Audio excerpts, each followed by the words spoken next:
much content we can't fit into one video. We have so many forward packs to talk about. I'm just going to keep talking and talking and talking.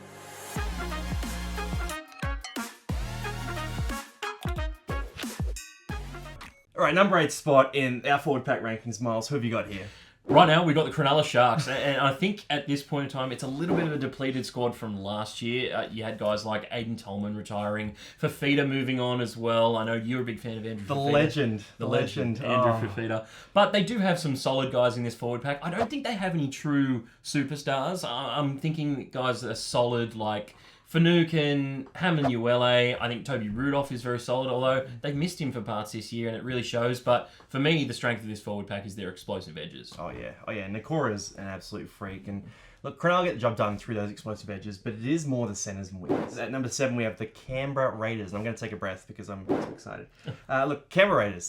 This is a pack that's been getting it done for about a decade now, and you've got guys like Joe Tarpanay, Corey Horsburgh's vein of form, Josh Papali'i, he's still that guy. Hudson Young, how does he keep scoring tries? Like, I looked at him at the start of this year for fantasy and thought, he scored 14 tries last year. He's not going to score 14 tries this year.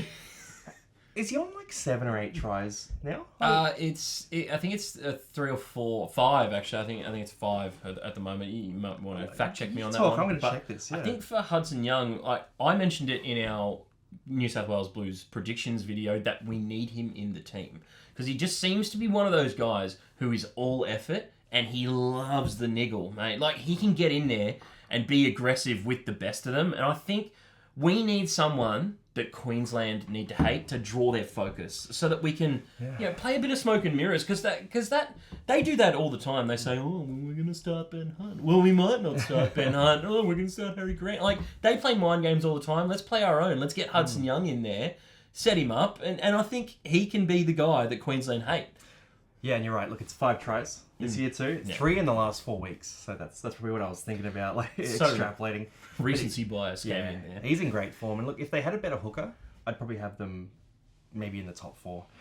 Let's throw it to number 6 here. And who you got sitting in number 6 spot? So number 6 spot, we actually have the Parramatta Eels. Now, I know they're your team, but sitting in a bit of a precarious spot at the moment on the ladder. Yes, they've had a few injuries, but I just see this forward pack not performing to the level that they are expected to, and unfortunately the benchmark is grand final runner-up last year. Yeah, this side was number 2 in the forward packs last year, I think, and they've gone down to number 6. Look, you lose Papali'i, that's a big one. You lose Oregon Kafusi, it's pretty solid loss there.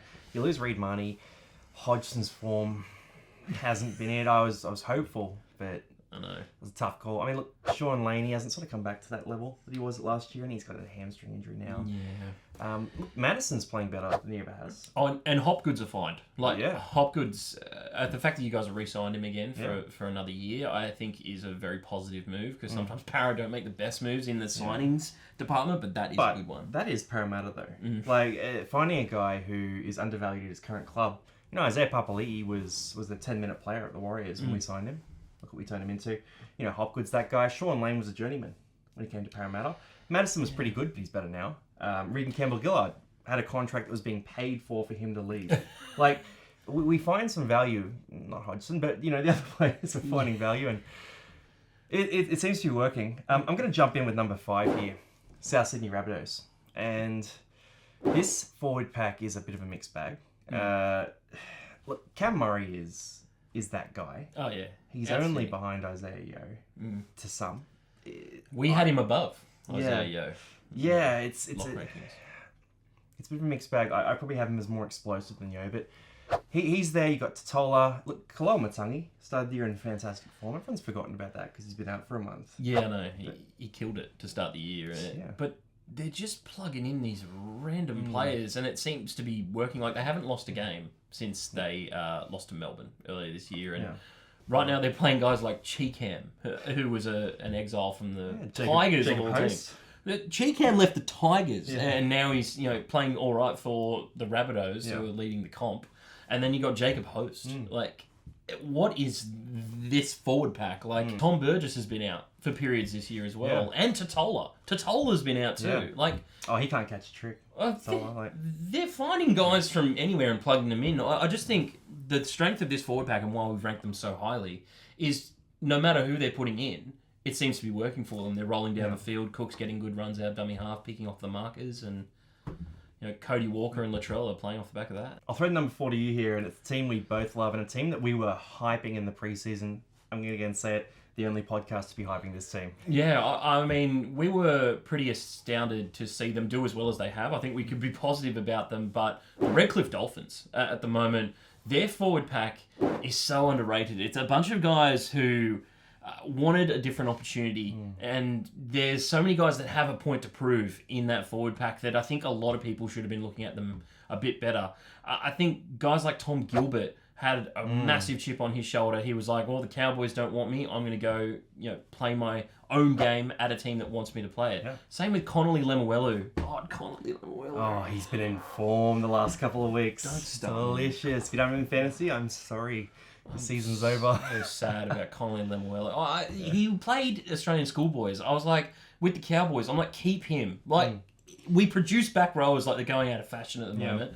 We talked about that with the Cowboys in our last video, but I just think that everyone was sleeping on this Dolphins side, and right now, if you don't match them for effort, they are beating you up through the middle. And their backs on the back of it are good enough to score points. We're not going to talk about, Mark Nichols. We're not going to talk about Jared Wallace. There's all these guys like Kenny Bromwich. They got a great team. They got a great team. Even like Ray Stone.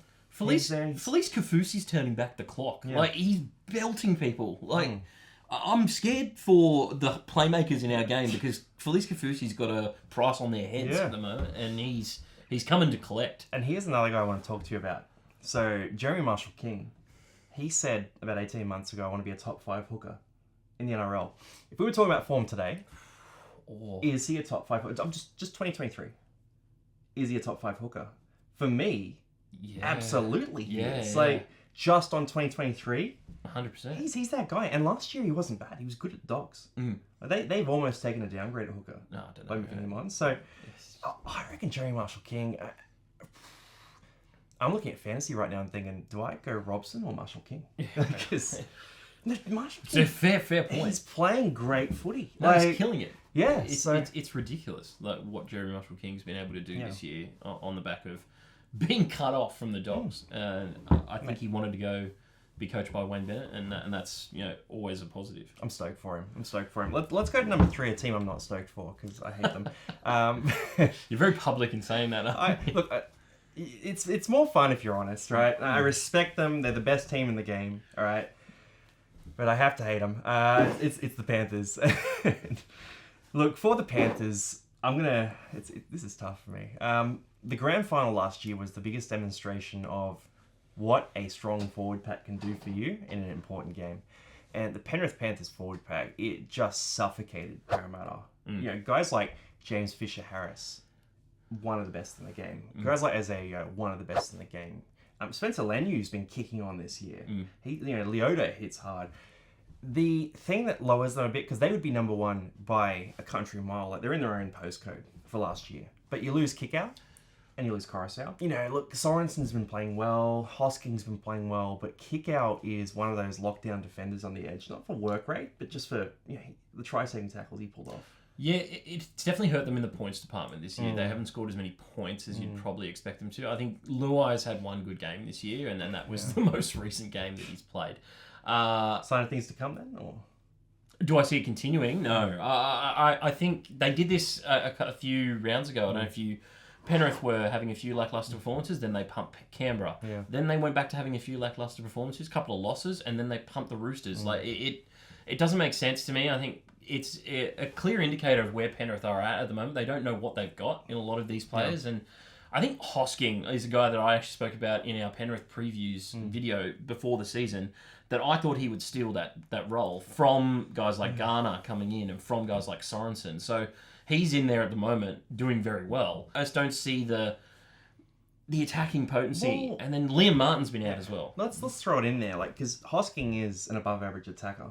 But when you compare it to Kickout, it's not fair. No. It's just, he's a good player, but Kickout is a big loss. The other thing is at hooker, Mitch Kenny's doing a job. Oh. I think he goes hard. I like Mitch Kenny.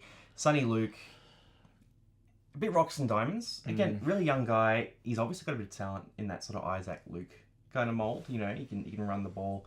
Probably has to learn a bit about decision making there, but it's just when you compare them to Coruscant, that's where you got a problem, right? Yeah, I think coming off the bench too, it's just you're expected to be that guy, and I think it works for some people in the league, like your Tom Starling. I think Brandon Smith was actually very good at it when he was at Melbourne, but I just don't see the attacking potency week in, week out at the moment, and I think that's the only reason stopping Penrith from being number one on this list. Defensively, they're awesome. They're the best team in the comp, but just can't put them in any higher at the moment. I'll throw it to you for number 2, a team that people might be surprised about. Number 2, and we are on the wires, baby. Up the wires, yeah. The New Zealand Warriors are at number 2, and this side have been the surprise team of the competition.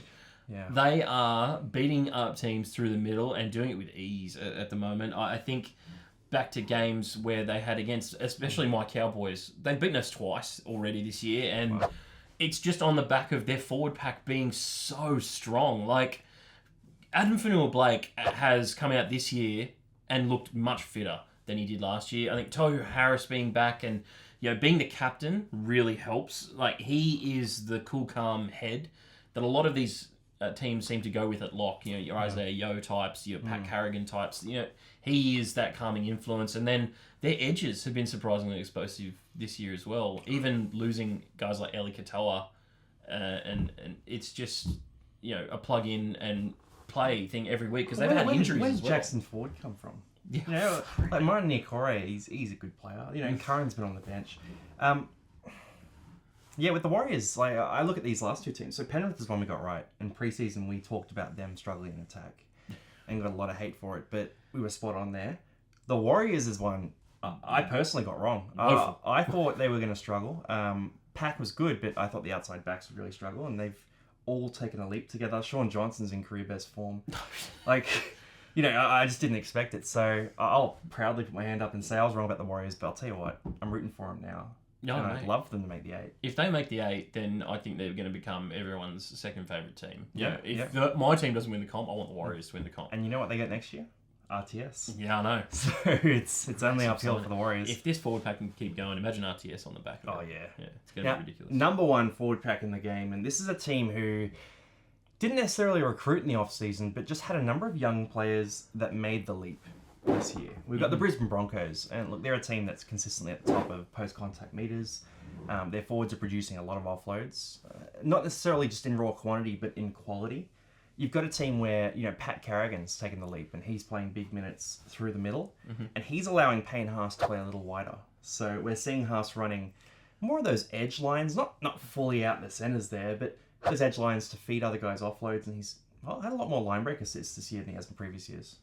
Yeah, it's something that maybe we can dissect in another video if we want to take a look at that. Yeah, but people want to see that, the analysis of the Broncos forward pack and Payne Haas in particular. Yeah, let us know down in the comments, guys. But what I love about this forward pack is they've come of age. And it's one of those things where they always had this talent. I think even a few years ago, they had these guys in the team when they lost to Para in the finals down at Para. 58-0. 58-0. And these guys were in the team. Payne Haas, Carrigan, Flegler. They were all in the team, and they just weren't ready. And I think this year we're seeing them be so dominant and really found their big boy voice, if I might say that. But I'm still waiting to see if they continue it through the season. They had a late season collapse last year, and I don't want to see that again from the Broncos. Even though I'm a Cowboys fan, I do not like the Broncos.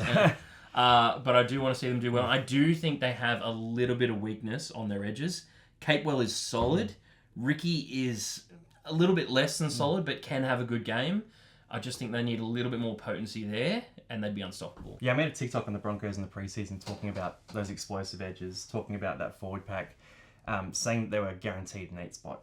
And I read through the comments the other day, just had a laugh. And all the people were like, oh no, the Broncos are terrible. The Broncos won't make it. They've been excellent. The one thing they could look at potentially is probably that hooker spot. Billy Walters is doing a job. Corey Pakes. Adam Reynolds got injured the other day, and they refused to bring Pakes on.